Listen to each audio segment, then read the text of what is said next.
हरे कृष्णा, राधे राधे। कैसे हैं आप लोग दोस्तों? जन्माष्टमी एकदम सामने आ चुकी है और आज मैं आपको बताने जा रही हूँ ऐसी 7 चमत्कारी चीज़ें जो आप घर में लाएंगे तो घर की बरकत बनी रहेगी। पैसे की ना तो कभी कमी होगी और सारे बंद काम भी बन जाएंगे। भद्र माह कृष्ण पक्ष की अष्टमी तिथि को रात 12 बजे रोहिणी नक्षत्र में भगवान श्री कृष्ण ने जन्म लिया था।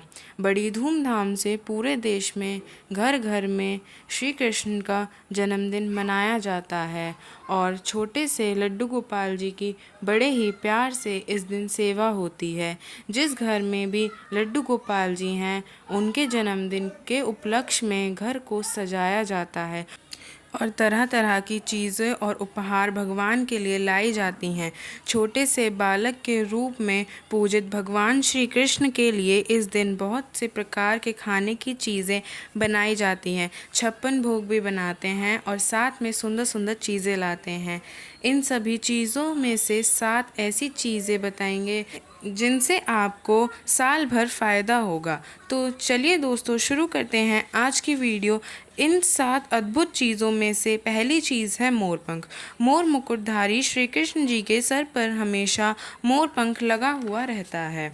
शास्त्रों की मान्यता अनुसार श्री कृष्ण के जन्म कुंडली में दोष था और इसी वजह से उन्होंने पूरी जिंदगी अपने सर पर मोरपंख धारण किया।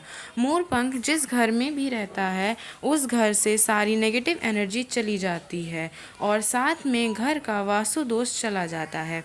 अगर आपको लगता है कि आपके घर पर कोई दोष है या किसी नेगेटिव एनर्जी का वास है या कोई काम नहीं हो रहा, तो आप उस दिन अपने घर में 8 मोर पंख लाकर स्थापित करें। मोर पंख बच्चों को पढ़ाई में मन लगाने के लिए भी काम आता है। आप एक मोर पंख इस दिन कान्हा जी के सामने रख दीजिए और 7 पूजा कीजिए। उसके बाद उस मोर पंख को अपने आपके जिस बच्चे का पढ़ाई में मन नहीं लग रहा उसकी पुस्तक में रख दीजिए या फिर बैग में रख दीजिए। दूसरी चीज़ है जो होती है वो है चांदी की बांसुरी। अगर आपकी चांदी की बांसुरी अफोर्ड नहीं कर सकते तो आप नॉर्मल बांस की बांसुरी भी ला सकते हैं। आप जन्माष्टमी के दिन या उससे 1-2 दिन पहले ये लाकर रख लीजिए और उस दिन पूजा करते समय कान्हा जी को चढ़ा दीजिए। कहते हैं जिस घर में बांसुरी रहती है उस घर में मिठास बनी रहती है। यदि पति पत्नी के बीच अनबन बनी रहती है तो एक बांस की बांसुरी पूरब की दीवार पर ज़रूर लगाए रखें। इससे रिश्ते अच्छे रहते हैं और साथ ही यदि कोई बीमार है, यदि किसी की बीमारी बहुत दिन से सही नहीं हो रही है, कोई क्रॉनिक डिसीज़ है, तो आप बांसुरी उनके सिरयाने रख दीजिए। इससे काफ़ी फ़ायदा होता है।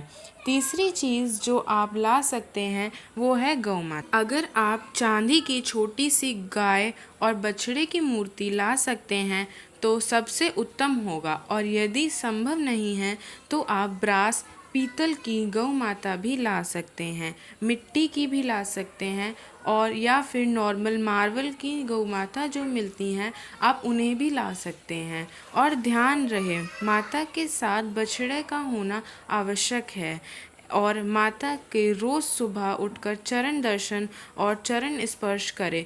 जहाँ गौ माता होती हैं उस घर में कभी सुख संप्रदाय कम नहीं होता, हमेशा बनी रहती है। और जो भी परिवार संतान सुख से वर्जित है उन्हें संतान सुख के लिए गौ माता की डेली पूजा करनी चाहिए। गौ माता को हम माता मानते हैं और इसमें 33 करोड़ देवी देवता का वास है, यह माना जाता है। चौथी चीज़ है यमुना का जल।